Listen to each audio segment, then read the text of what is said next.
Welcome to the Booktopia podcast. I'm Sarah McDuling, and I'm so happy to be sitting here today talking to the amazing Claire Zorn about her brand new book, When We Are Invisible. Hello. Claire, thanks so much for coming in. Thank you for having me. I was saying before the podcast that last time you were here, you mentioned that you were writing this book, and I was very excited because I had previously read The Sky So Heavy. Yes. And the idea of that story continuing was extremely exciting. Then we had like a pandemic and a few other things, and now you're here, and the book is out. Here I am. So for the people listening, could you just tell them a little bit about When We Are Invisible? Okay. So it is the sequel to The Sky So Heavy. So it's difficult for me to talk about it without talking a little bit about The Sky So Heavy, but basically that tells the story of a group of teenagers in the aftermath of a massive nuclear disaster in Sydney. And they're just trying to survive, basically.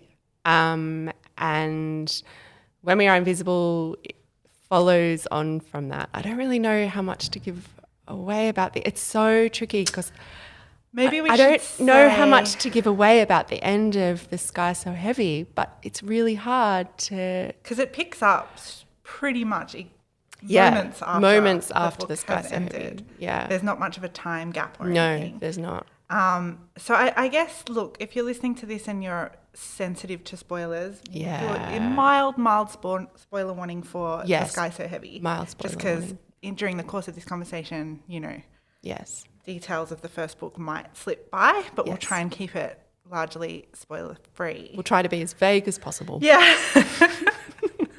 So I think, to me, one of the most interesting questions that I've been wanting to ask you was, I read The Sky So Heavy around about the time that it came out, and never got the sense that it was part of a series. Like I was like, that feels like a complete story. Yes.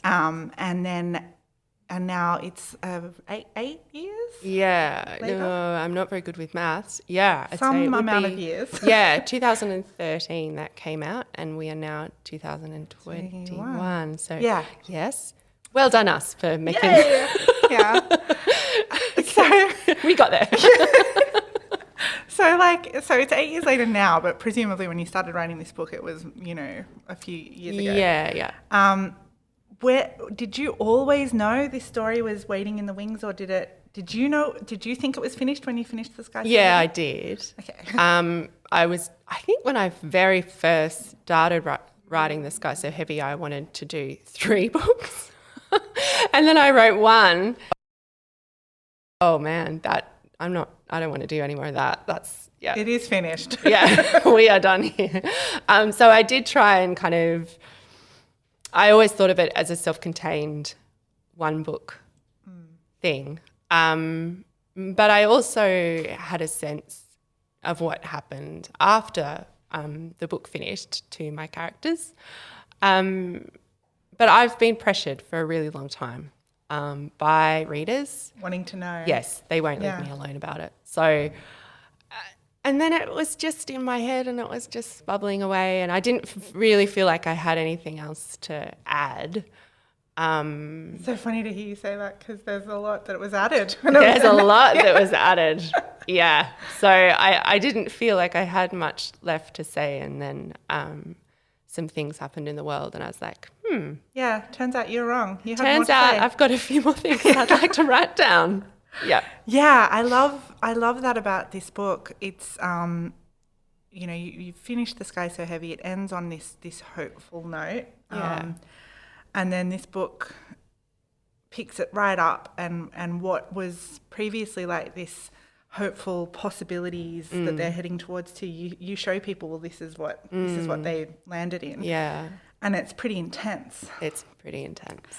And the thing I love about this as it stands as a duology, I guess, is that you have these 2 books that are actually, they're on the same topic and it's the same characters. Yeah. But they are very different They're in really sort of different. scope and like I guess they're the same in tone, but it's kind of like different sides of a coin or something. Like you've switched character perspectives. Yeah.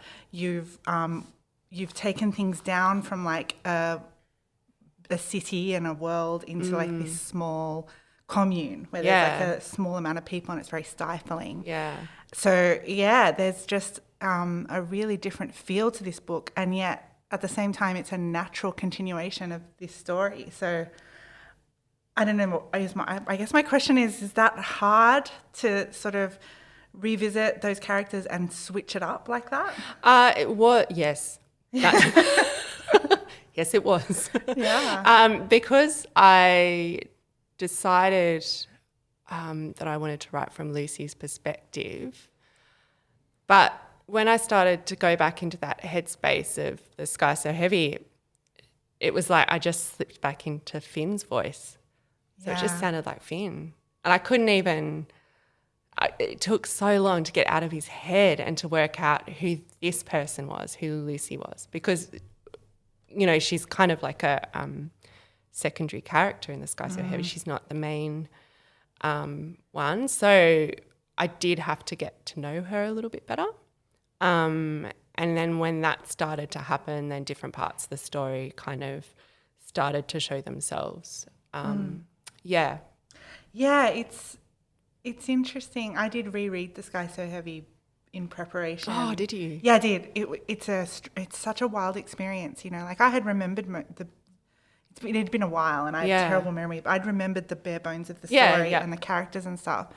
But when you read a book that you've read, right, you have this echo of your emotions the first time you read it. Yes. And this one was particularly strange because I was rereading this book and I could remember the experience of reading it the first time.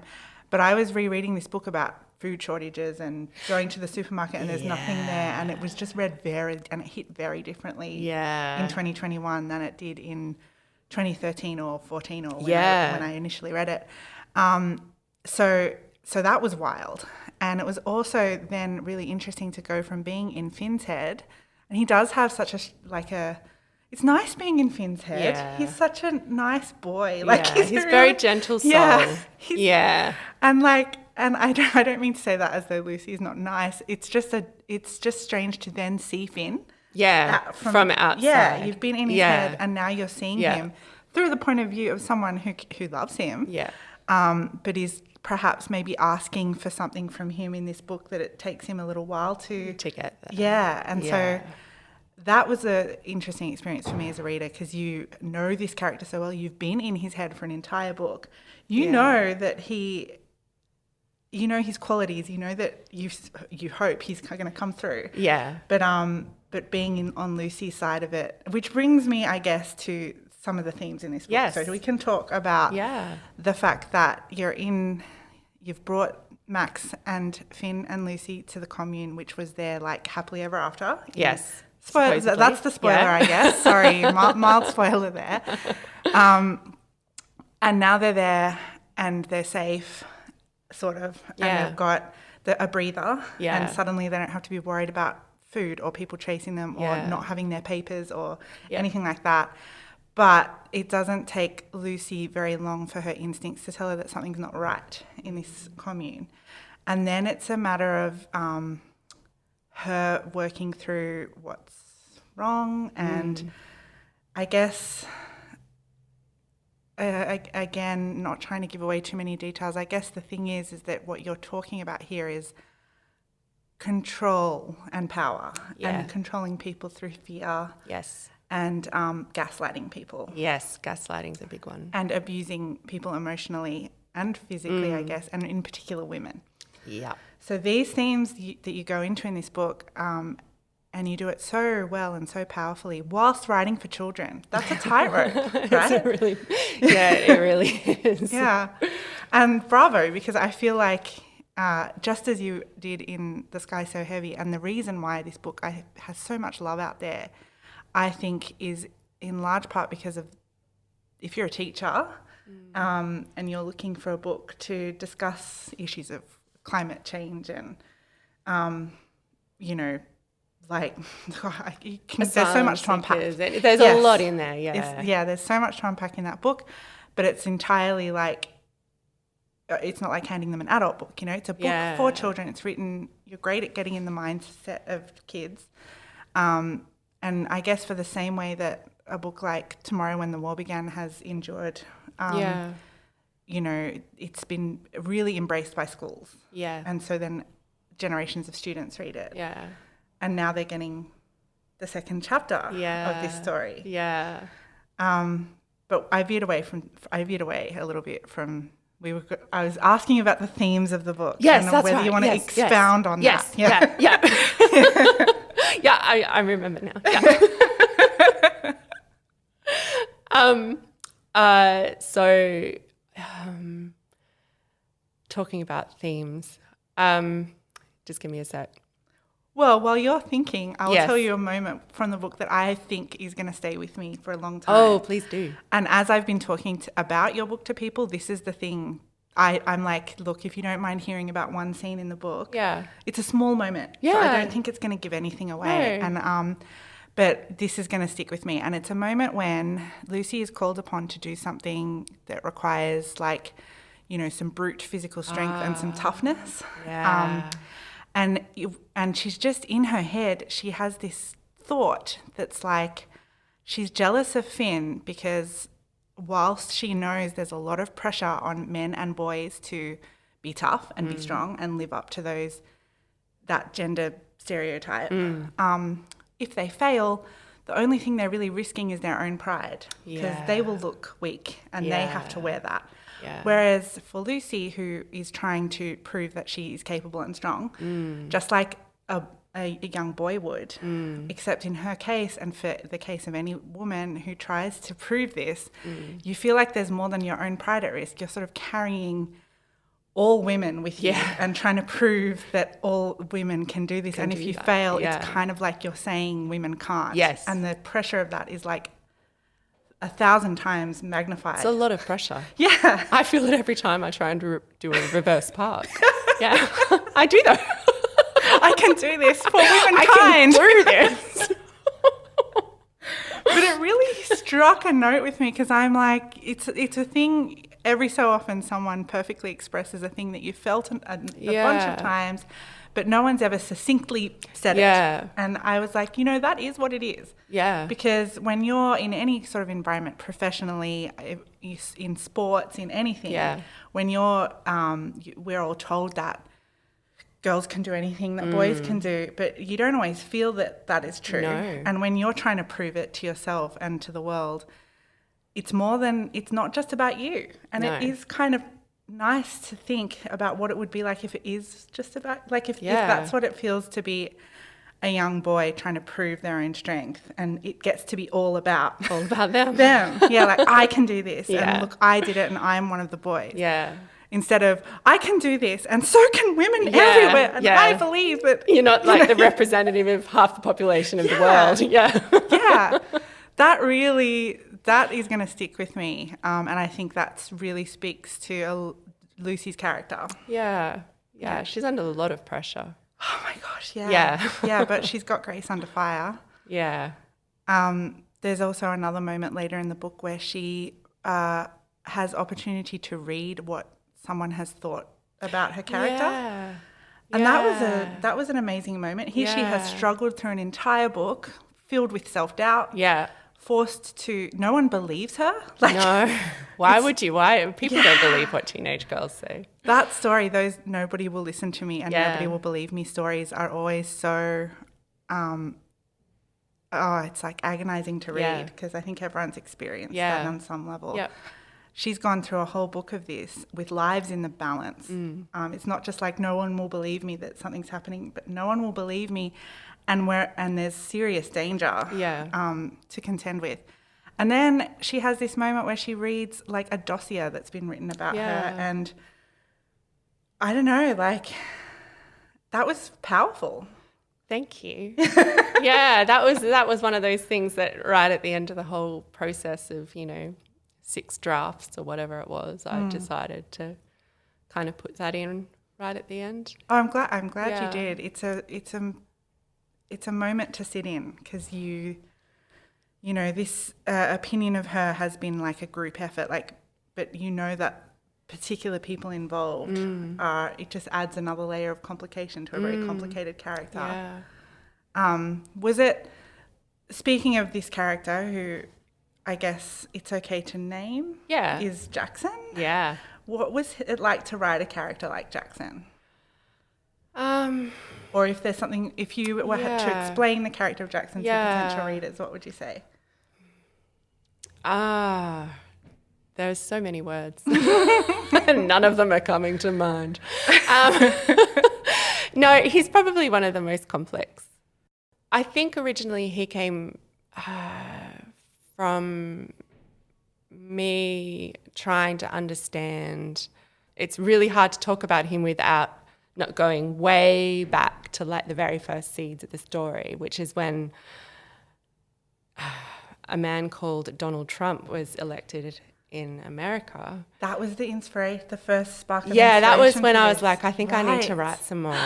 That makes so much sense. Yeah, because it was like, well, this guy is a total misogynist and he's celebrated for that.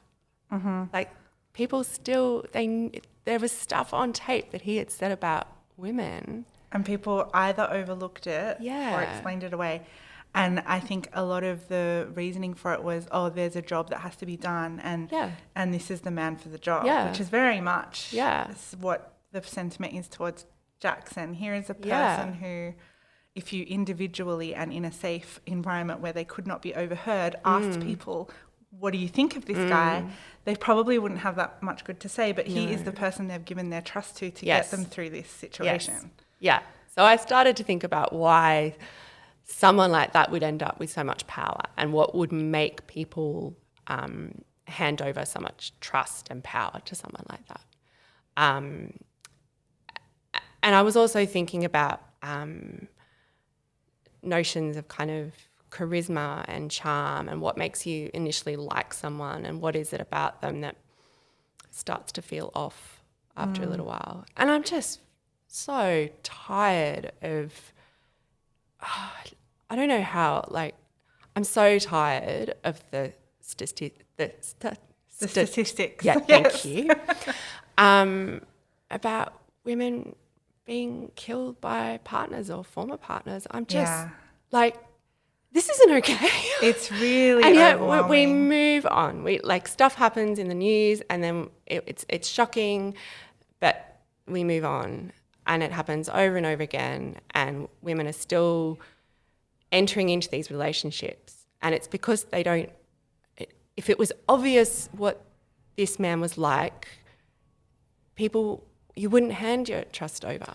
No, and it's also, and you address this in the book really well, there's a character from Lucy's past and a character in the present who are both in relationships with an abusive partner. Yeah. And I think so much of this, I mean, you could spend a lifetime unpacking the reasons why this happens and don't want to breeze over it. But I think one element of it is that the shame or feeling stupid about having, you don't want to admit there is a problem because then you have given your trust and love to a problematic person and people struggle to admit that out of not wanting to seem weak or stupid. Yeah. And this is brought up in the book that there's absolutely no shame in buying into a version of someone that they're trying to make you buy into. Yes. Like because, the person is actively trying to present a version of themselves that you will want to have in your life. If you fall for that, you're just an average person. Yeah. Yeah. The fault is with the the perpetrator, not with 100%. Yeah. And I think that's really well. There's so much in this book. There's a lot. Yeah. And that was a really big part of it, I think, when I was writing that kind of stuff. I think it's extraordinary to me when authors like yourself are able to broach all of these subjects in a book that is for kids. Because it just must be very delicate work. It is. But they're also super smart. Like, yes, and that's the delicateness of it. You can't talk down, you can't spoon feed, but you also can't be too. Yeah. You can't cross a line that would make it adult fiction. Yeah. You still want it to be accessible, and you still want them to have some sort of sense of hope. Yeah. At the end of it all. Yeah, and that's a lot. That's a lot to manage. It's a balancing act. And this is the first book that I've written knowing while I'm writing it that my eldest son is going to read it as soon as it's finished being written. So what did he think of it? I loved it. Yeah. That's amazing. Yeah. It's not amazing. It must be wonderful. Oh, it was amazing. No, it really was amazing. Like, he wouldn't stop reading it. So we were trying to have dinner and he's trying to read. And so the mum part of me is like, can you please put the book away? We're trying to eat dinner. But the writer part of me is like, this is amazing. You've done it. Yeah. Job how old, done. Can I ask? He's almost 13. Okay, right. So that is high praise, right? Yeah, it was pretty great. Yeah, one more page, please, just one more page. That is exactly what you want. That's And gold. What did he think of the ending? Like, what was... He was a bit blindsided because he'd snuck into my office, my workspace, and read some notes that I'd written about the ending. But that's another huge compliment. He was so into it that he went spying. Yeah. Like, so sneaky. Christmas presents are usually the thing that kids go looking for. Like, wow, okay, cool. So that was pretty great. But things changed. Ending? Yeah. So he was a bit shocked. Now I want to ask you about the different ending. We can talk about it later. Okay, cool. All right. Sorry, everyone. Sorry That's too spoilery for this discussion. But I think when I was writing it, because I was writing it knowing that writing it with kind of a parent brain as well, I don't want to frighten him. I don't want him to read it and just go, oh, the world is so terrible and so terrifying. Like, that's not... I think that's not what I want to do at all. I want him to read it and perhaps be more aware of stuff, but also have some sort of sense of his own power. Like... that's the beautiful thing about writing for teenagers and young adults. Because we're all going, look, it's really hard to admit, but we're all going to die. And and they are going to inherit what we have made for them. So it's like, there's a big sense of responsibility. To equip them with the skills they need. That, I think, is what I'm getting at, where I'm sort of a bit in awe of people who can do this, because it is one thing to explore these issues when you're writing for adults and it's no holds barred and you can just be as dark and as grim as you want and as graphic. Because these topics are not light, right? No. But imparting the seriousness of it to children without being condescending it's something that I don't understand how anyone does it. So when people do it, I'm just a little bit in awe of it. I don't know how I did it either. Well, but you did. And I'm so excited that at the time of recording this podcast, are we just before pub date or did we just after pub It's date? just gone. So just gone. It was Tuesday last week. Right. Okay. So have you heard much feedback from readers yet? Is it a bit early? It's a little early. Yeah. Yeah. I've had feedback from people that I've given it to read. And also some amazing feedback from your son. By the sounds of it. I very much loved it. It's great. Thank you. It does mean a lot, because publishing a book it's terrifying. It's not like a walk in the park. It's really scary. So I think, early feedback has been good. Yeah. Yeah, I really think all of the people who have been hounding you the past 8 years for a continuation are going to love this. And I know perhaps you don't know the answer to this. I don't know how long it took you to, it was years in the making to decide to revisit this. So maybe it's maybe not. But the book finishes and it's complete. And again, if you never return to this, it does feel finished. Yeah. But there is somewhat of an epilogue with a bit of a POV switch that could suggest a possible direction. There's no more. No more? Okay. I just wondered. But if I had asked you that question in 2014, you might have said there's no more. Yeah, I probably would have. Yeah. I feel all of the best stories should feel finished, but with enough room to imagine the continuing lives of the characters. And so that's definitely what we have here. Thank you. Yeah. In terms of writing post-apocalyptic fiction, are you yourself a reader of No. Interesting, because I was going to ask you what your favourite ones were. Terrifying. No, I don't. No. I don't want to know. It's awful. Do you avoid it in movies and TV as well? Yeah. Okay. I like visually, I find it really interesting. So when I first started writing The Sky So Heavy, it came about from a lot of places, but I saw a picture, I think a movie still from a movie with Will. His name's Will. Action Will hero. Smith? Will Smith. I There Legend? we go. Yes. Okay. I don't want to see the movie, but I saw the poster of this overgrown New York and just this one person, and I'm quite fascinated by like abandoned spaces. So I love pictures of abandoned shopping malls, all that kind of stuff. There's something hypnotic about it. Yeah. So I find imagery really interesting, but I have no desire to read books about it. I've only read one. So I read one when I was in year 8 called Children of the Dust, and I'm pretty sure that's where this obsessive thing about nuclear winter started. Wow. Because that's also a nuclear kind of I am set in the Cold War. Yeah. Children of the Dust. Okay. Yeah, check it out. It's terrifying. I am a big consumer of post-apocalyptic. Really? Stuff. So when I say that I really like yours, know that that's amazing. that is because I go out and read a lot of it. Thank you.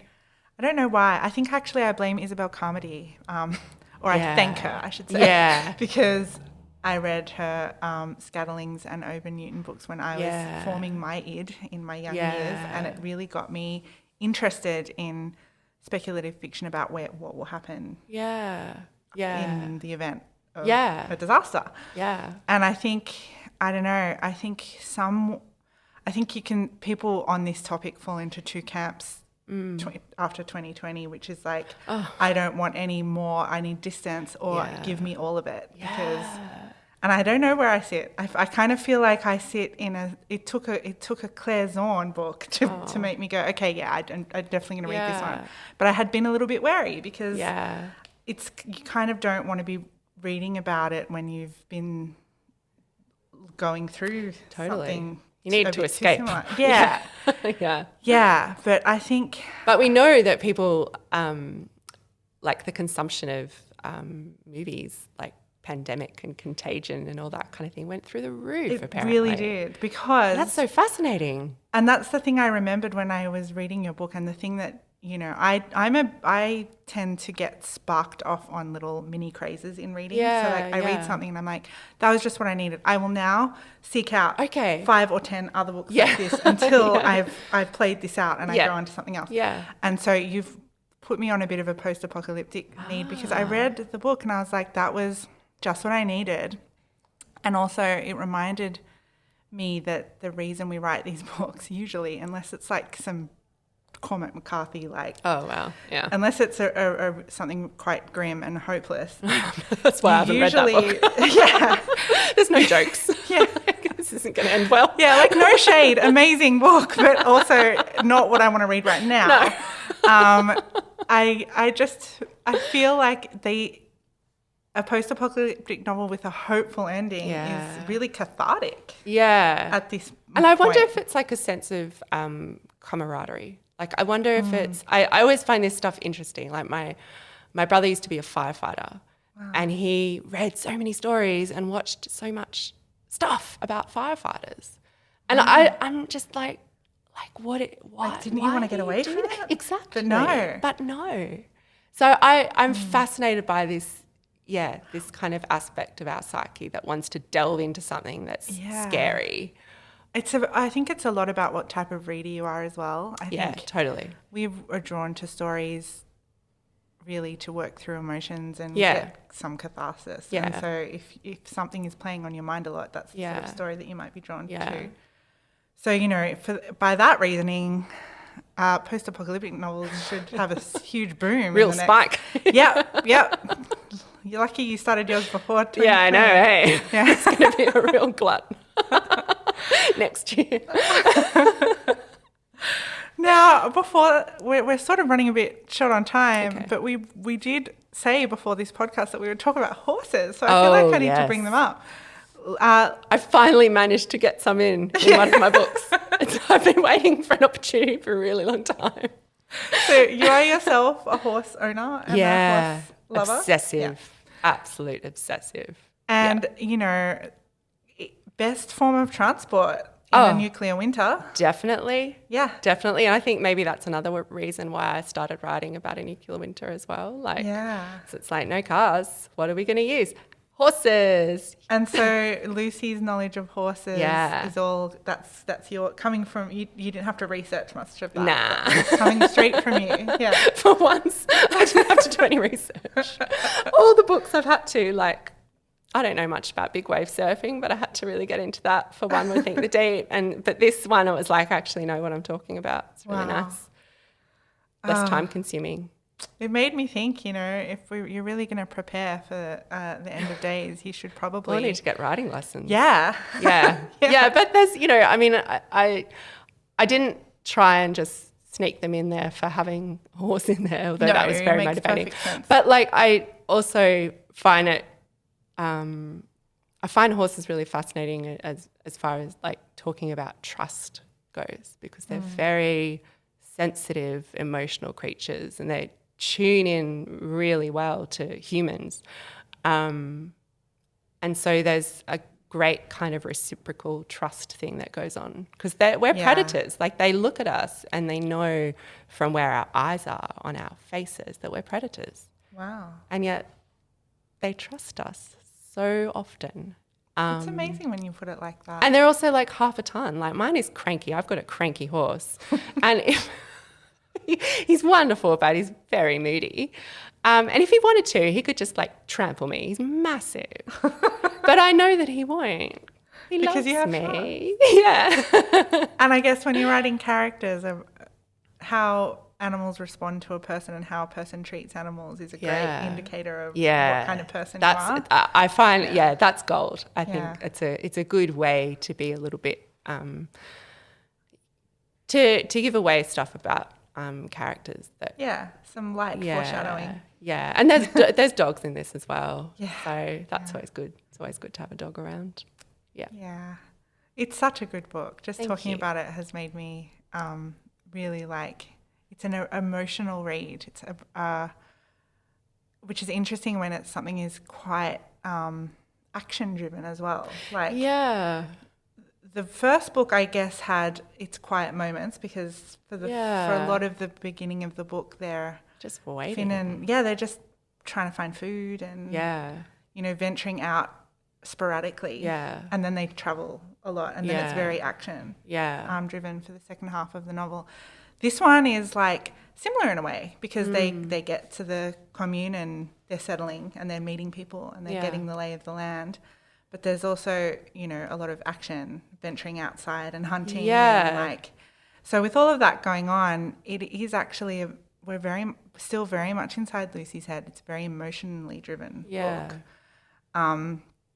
And, you know, when you live in a book really emotionally and it is over. Sometimes like these, I'm really glad for my job because then I get to talk to the author. You're very lucky. It's very cool. It's very cool. Well, I love the book a lot. Thank you.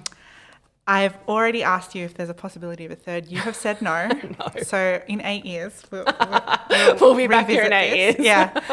Maybe the decision will change. But if that's not on the immediate horizon, are you able to tell us what is sort of coming up for you next, or is it too soon to say? No, it's not. It just might be a little bit of a wait till it's out. Like, you gotta start whetting appetites, unless you're not allowed to talk about it. No, I'm allowed to talk about it. Like, I'm the gatekeeper here. For this one. No, it's very different. Like it's nothing Ooh. like I've ever written before. It's about a contemporary conceptual visual artist. Oh. But it's also quite satire kind of in flavour, satirical in flavour. This sounds very interesting. Yeah. Is this a adult fiction? Yeah. Wow, you're crossing it over into Yeah. adult. But the interesting thing about it is I think it's actually more of my natural writing voice. Okay. This character, this tone of this book feels more natural to me than the other books That is very I've written. exciting to me. But that's a ways off. Yeah, well, I haven't finished the first draft, so. Okay, so a ways off. But I've been waiting to write, like I've been working on it on and off for 5 years. Okay. And now I'm finally devoting all my time to it, so. That is very exciting. Yeah, I'm excited by it. Like I enjoy sitting down to work on it, so that's good. So this is, I think, what my awe of your skill to be able to write these books for children. I think the evidenced by your ability to just illustrate and write a picture book and then write for young adults and now writing for adults. I think when authors have that kind of versatility, if you pick up any one of their books, you can kind of feel it. Yeah. You know, like I think you can feel when someone is a storyteller for all ages. Like, thank you. So I'm excited to read your adult fiction. Well, it's all just amazing. It's all just a game of pretend. Like you're just pretending. Like this is what this is what we're doing. Is sit down and imagine imaginary people and pretend. Yeah, but it's an art form. Yeah. Yeah, like you're really good at pretending. Thank you. Yeah. That skill could have manifested in many ways. Yeah. You could have been a con artist. I know. I'm glad it manifested this way. We get all your novels. Yeah. Yeah. But interestingly enough, that's kind of what the next book's about, like pretending. Do you have a con artist in your book? I'm like obsessed with I'm con not artists. going to make any comment. Okay, that's too a early. no comment situation. Too early. Right there. But yeah. All right, I'll wrap up the podcast because I want to pick your brains about this alternate ending that you said that you're and also because we're out of time. So everyone listening, you can grab a copy of When We Are Invisible as well as all of Claire Zorn's amazing backlist titles at your local bookstore or online at Booktopia. Claire, thanks so much for coming and visiting us today. Thank you so much for having me. Thank you.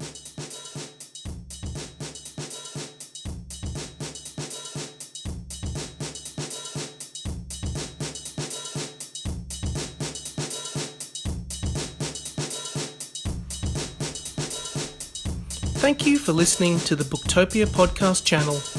Don't forget, you can subscribe to us on SoundCloud and iTunes for free and get access to hundreds of author discussions, book analysis pieces and more. Or, if your eyes need a workout, head to Booktopia TV on YouTube. Don't forget, for all books featured in this podcast and for access to a whole bunch of other fun content on our blog, head to Booktopia, Australia's local bookstore, at booktopia.com.au.